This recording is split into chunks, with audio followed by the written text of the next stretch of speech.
বাড়িতে যদি এক বাটি ওটস থাকে তাহলে তো কোনো কথাই নেই। একদম নতুন স্বাদের ভীষণ হেলদি একটা ওয়েট লস ডায়েট রেসিপি, মানে ব্রেকফাস্টে খাওয়ার মতন একটা রেসিপি আপনাদের সাথে শেয়ার করব আজকের এই ভিডিওটিতে। নমস্কার বন্ধু, আপনাদের সবাইকে স্বাগত জানাই আমার কুকিং চ্যানেল সোনালি কথায়। আজকের এই ওটসের রেসিপি আপনারা ব্রেকফাস্ট কিংবা ডিনারে যে কোনো সময়ই খেতে পারেন। পুরোপুরি হেলথের কথা মাথায় রেখে, যারা ওয়েট লস জার্নিতে আছেন তাদের কথা মাথায় রেখে আমার আজকের এই রেসিপি। এক বাটি ওটসকে প্রথমে আমরা একটা ফ্রাইং প্যানে ড্রাই রোস্ট করে নিচ্ছি। যাদের ওটস খেলে ডাইজেশনের প্রবলেম হয় তাদের জন্য দুটো উপায় আছে। ব্যবহার করার আগে ওটসটাকে হয় ড্রাই রোস্ট করবেন, না হলে 15 থেকে 20 মিনিট জলের মধ্যে ভিজিয়ে রাখবেন। তাহলে এই ডাইজেশনের প্রবলেম একেবারেই থাকবে না, কারণ ওটসের মধ্যে থাকে ফাইটিক অ্যাসিড, যেটা এখানে বেরিয়ে যায়। ড্রাই রোস্ট করা ওটসটাকে আমরা একটা প্লেটের মধ্যে তুলে নিলাম। এবার ওই একই ফ্রাইং প্যানটাকে আবারও বসিয়ে দিয়ে আমরা এবার দেব অল্প একটু সাদা তেল। তেল গরম হলেই এর মধ্যে আমরা ফোড়ন হিসেবে দেব হাফ চামচ কালো সর্ষে আর হাফ চামচ গোটা বিউলির ডাল। এবার এগুলোকে হালকা লাল করে একটু ভেজে নেব। তারপর দিয়ে দিচ্ছি 1 মুঠো চিনেবাদাম। বাদাম হচ্ছে প্রোটিনের রিচ সোর্স এবং বাদামের মধ্যে থাকে হেলদি ফ্যাট, যেটা শরীরের জন্য ভীষণই ভালো।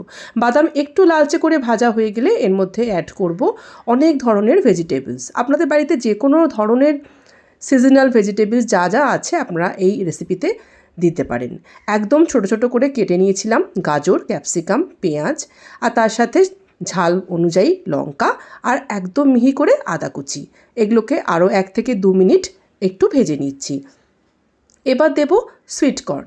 সুইট কর্ন না থাকলে আপনারা এখানে মটরশুঁটি দিতে পারেন যদি শীতকালে এই রেসিপি বানান, বা চাইলে পনিরের ছোট ছোট কিউবও কিন্তু অ্যাড করতে পারেন এই রেসিপিতে, তাতে প্রোটিনের মাত্রাও বেড়ে যাবে। এখন দিয়ে দিচ্ছি কিছু পরিমাণে ফ্রেশ কারি পাতা। এইভাবে হাতের মধ্যে করে নিয়ে ছিঁড়ে দিচ্ছি। কারি পাতার বদলে ধনে পাতাও দিতে পারেন, তবে কারি পাতার ফ্লেভারটা এই রেসিপিতে ভীষণই ভালো লাগে। এবার আমরা দিয়ে দেবো জল। যতটা ওটস নিয়েছিলাম ঠিক ততটাই জল, মানে 1 বাটি জল দিয়ে দিলাম। জল দেওয়ার পরে স্বাদ মতন লবণ দেব, সামান্য একটু হলুদের গুঁড়ো দেব, আর এরপরই জল একটু ফুটে উঠলে আমরা ভেজে রাখা ওটসটাকে এর মধ্যে মিশিয়ে দেব। ওটস সিদ্ধ হতে কিন্তু বেশি সময় লাগে না। একবার ভালো করে একটা মিক্স করে নিচ্ছি। তারপরে আমরা গ্যাসের ফ্লেমটাকে একেবারে কমিয়ে দিয়ে একদম লো ফ্লেমে ঢাকা দিয়ে 5 থেকে 6 মিনিট রান্না করব। তাতেই কিন্তু ওটস কিন্তু খুব ভালোভাবে সিদ্ধ হয়ে যাবে। জলের পরিমাণটা দরকার মনে হলে আপনারা আর একটুখানি বাড়িয়ে দিতে পারেন। যেহেতু ওটসটাকে আমরা আগেই ড্রাই রোস্ট করে নিয়েছিলাম, তাই জন্য একদম ঝরঝরে হবে আজকের এই রেসিপিটি।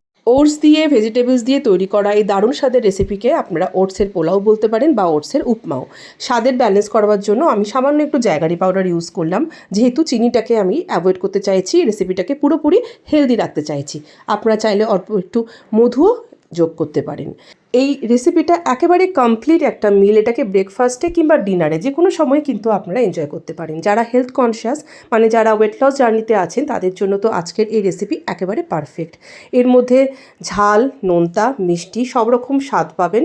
তার সাথে এত ভেজিটেবলস, প্রত্যেকটা ইনগ্রেডিয়েন্টই কিন্তু এই রেসিপিতে একেবারে হেলদি। সবশেষে গ্যাস বন্ধ করে দিয়ে আমি দিয়ে দিচ্ছি কিছুটা পরিমাণে লেবুর রস, তাতে করে এটা আরও ভালো লাগবে। আর সামান্য একটু ধনেপাতা কুচি উপর থেকে ছড়িয়ে দিলাম। এবার হালকা একটু মিক্স করে নিচ্ছি।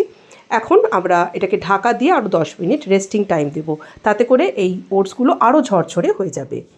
রেস্টিং টাইম দেওয়ার পর 10 মিনিট পরে আমরা একটা প্লেটের মধ্যে এটাকে সার্ভ করে নেব। আজকের এই যে ওয়েট লস রেসিপি আমি আপনাদের সাথে শেয়ার করলাম, এরকম ধরনের ওটসের রেসিপি যদি আপনারা আরও দেখতে চান বা আরও অন্য ধরনের কোনো ওয়েট লস রেসিপি যদি আপনারা দেখতে চান, তাহলে অবশ্যই আমাকে জানাবেন। আমি চেষ্টা করব পরবর্তী এপিসোডসগুলোতে সেই রেসিপি আপনাদের সাথে শেয়ার করবার। ভিডিও ভালো লাগলে এটিকে প্রচুর শেয়ার করবেন বন্ধু বান্ধব, আত্মীয় স্বজন সবার মধ্যে। লাইক কমেন্ট করবেন। চ্যানেল প্রথম ভিজিট করলে অবশ্যই চ্যানেলটিকে সাবস্ক্রাইব করে যাবেন। সবাই ভালো থাকুন, সুস্থ থাকুন। নমস্কার।